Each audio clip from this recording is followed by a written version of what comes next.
It was a bitterly cold evening, the kind that made you regret every second spent outdoors. The snow-covered streets sparkled under the glow of Christmas lights, while the occasional gust of wind sent shivers down my spine. Inside the community center, however, things were warm and bustling. Neighbors laughed and mingled as we prepared for the annual Christmas party. I had taken on more responsibilities than usual this year, overseeing the decorations, food, and the most important part, Santa. The usual guy who played him had canceled last minute, leaving us scrambling. That's when he arrived. The man looked to be in his 70s, wearing an old threadbare Santa suit. The fabric was worn and faded, and the fur trim was yellowed. His beard was patchy and uneven, as though hastily assembled. He walked with a slight limp and carried an old leather sack over his shoulder. "I heard you needed a Santa," he said, his voice raspy yet cheerful.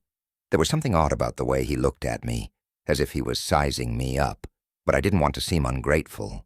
We were desperate, and he seemed genuinely eager. The children were initially excited when he entered the room with a hearty, "Ho, ho, ho!" They ran up to him, pulling at his suit and shouting their wishes. But as the night went on, their enthusiasm faded. One little girl, no more than 6, sat on his lap. Instead of asking her what she wanted for Christmas, he leaned in close and asked, "Do you ever feel like your parents aren't telling you everything?" Her eyes widened, and she quickly climbed down, running to her mother. I tried to laugh it off, thinking maybe he was trying to be playful but had missed the mark.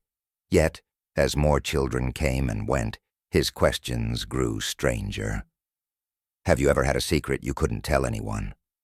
Do you know what happens to naughty kids after Christmas?" Each question sent chills down my spine. Parents began pulling their children away, casting uneasy glances at the man. I approached him, suggesting he take a break. He nodded, his cheerful demeanor vanishing as he shuffled off toward the small staff room at the back of the building. I felt a pang of guilt. Maybe he was just an old man trying to recapture a sense of holiday magic. Still, I decided to check on him after a few minutes. But when I opened the door to the staff room, it was empty. His sack was gone, and the Santa suit lay draped over a chair as if he'd shed it and vanished into thin air. I called out for him, searching the building, but he was nowhere to be found. I asked the other volunteers if they'd seen him leave, but no one had. The evening carried on, though a heavy unease hung in the air. The next morning I woke to news that sent a shiver through me. An elderly man had been found dead in his home, just a few blocks from the community center. According to the report, he'd been deceased for weeks. His name matched the one written on the Santa sign-up sheet. To this day, I don't know who or what was in that room with us.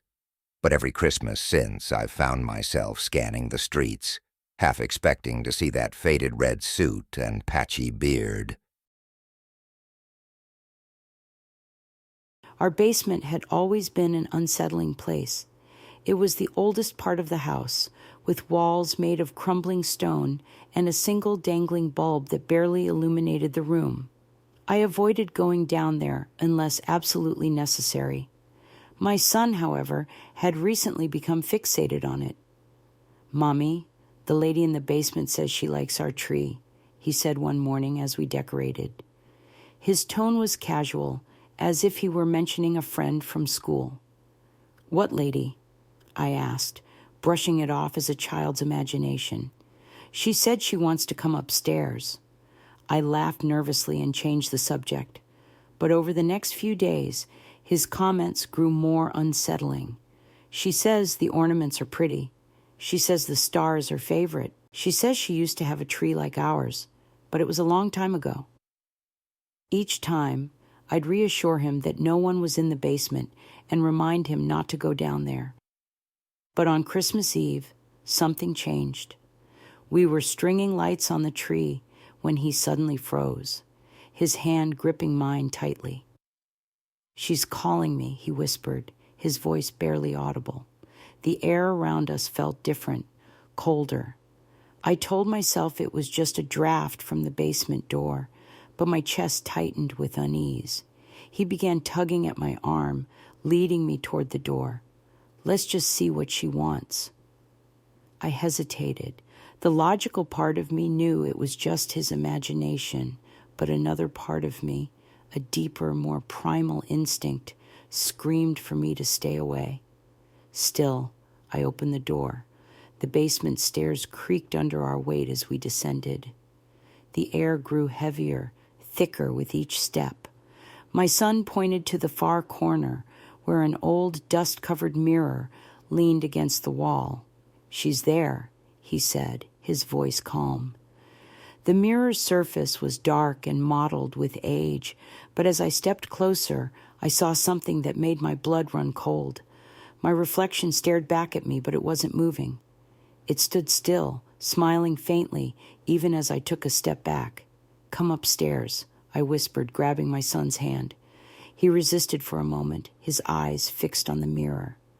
Then, without a word, he followed me. I locked the basement door and pushed a chair against it, my heart racing. That night, I heard faint creaks and groans coming from below, as if someone or something was moving around. By morning, the sounds had stopped, and the mirror was gone. We haven't gone back down there since. And every time my son glances at the basement door, I can't help but wonder what he saw, and why it seems so familiar to him.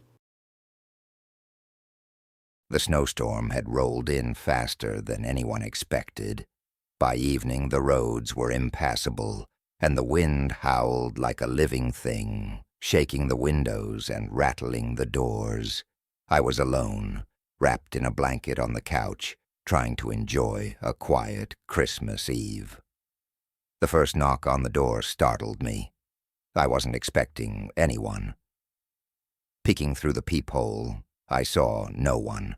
I opened the door a crack, and there it was, a small brown package sitting on the porch. No delivery truck in sight, no footprints in the snow. I brought it inside, curiosity outweighing caution. The package was simple, wrapped in plain paper with no label or note. Inside was a single ornament, an antique globe with intricate golden patterns. It was beautiful, but something about it felt off. I hung it on the tree, thinking it must have been a secret Santa gift from a neighbor. That's when the tapping began. At first it was soft, like tiny pebbles hitting the windows, but it grew louder, more deliberate, until I realized it wasn't coming from outside. It was coming from the tree.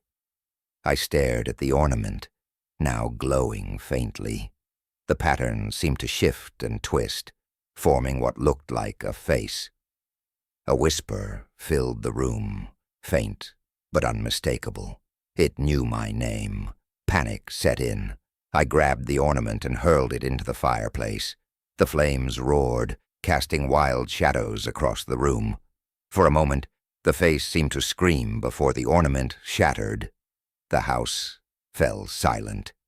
The next morning, the storm had passed. The world outside was calm and bright. But as I cleaned up the shards of the ornament, I noticed something strange. A small golden thread leading back to the tree. And hanging there, exactly where the ornament had been, was a new one, identical to the first. The annual Christmas parade was the pride of our small town, a tradition that brought everyone together. It wasn't much, just a few floats, some cheerful music, and the grand finale, Santa Claus waving from a decorated sleigh. Everyone gathered on the main street to watch. This year, though, something felt off from the start. The float carrying Santa looked the same as always, but the man playing Santa wasn't quite right. His suit was tattered, the fur trim matted and gray. His face was pale, and his eyes seemed sunken, like he hadn't slept in weeks. He waved mechanically, his arm rising and falling in a slow, lifeless rhythm. The kids didn't rush up to him like they usually did. Instead, they hung back, staring with uneasy expressions. As he passed by, I caught a glimpse of his face up close. His smile was wide but unnatural, like it had been forced into place. A shiver ran through me, and I told myself it was just someone new playing the role. Maybe someone who wasn't used to being the center of attention. But even as I thought that, I couldn't shake the unease settling in my chest.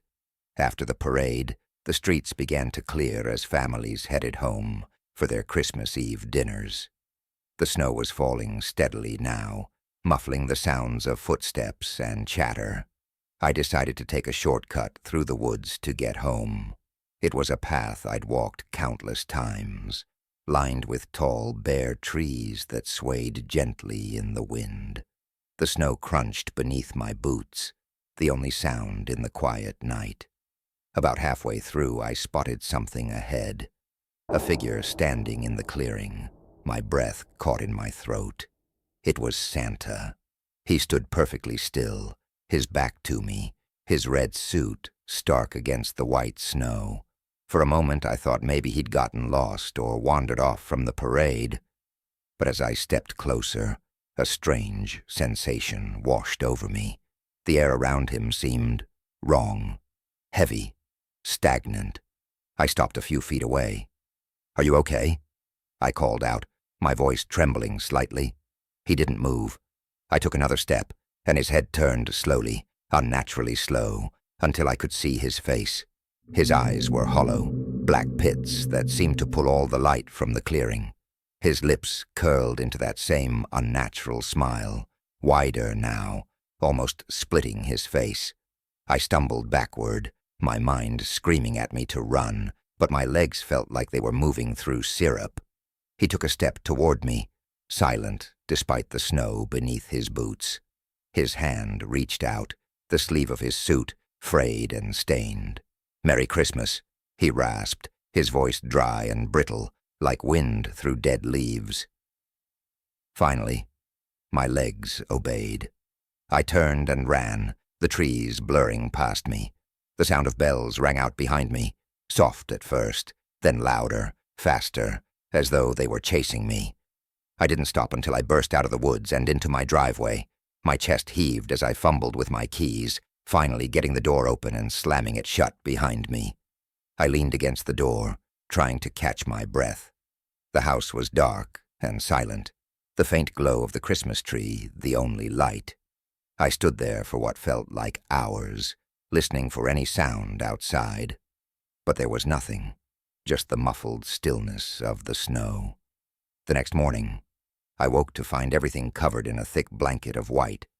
The town looked peaceful, like nothing unusual had happened. But when I checked the news, my stomach dropped. The man who had played Santa in the parade had been found dead in his home early that morning. According to the report, he'd passed away in his sleep the night before the parade. I don't know who or what I saw in the woods that night.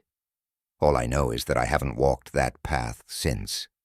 And every Christmas Eve, as the snow falls and the town grows quiet, I can still hear the faint sound of bells ringing in the distance.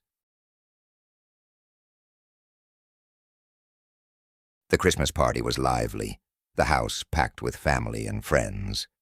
I was busy refilling drinks when I saw him, a man sitting in the corner, smiling at me. He looked exactly like my uncle, down to the mole on his cheek. But my uncle had passed away last year. I told myself it was just someone who looked similar. Maybe a friend of a friend. But when I asked around, no one knew who he was. As the night went on, I kept catching glimpses of him. His face never changed, always the same unnerving smile. I finally decided to confront him, but when I approached, he stood and walked into the hallway. I followed, but the hallway was empty. The air felt colder, and the faint sound of jingling bells echoed from somewhere I couldn't place. Then the lights flickered, and for a brief moment, His face appeared inches from mine, his expression twisting into something sinister. The next morning I found a small wrapped box on the mantel. Inside was a photo of my family, taken years ago. In the background, barely visible, was the same man, smiling. I don't know who or what he was, but every Christmas since I've caught fleeting glimpses of him in the corners of photos, always watching, always smiling.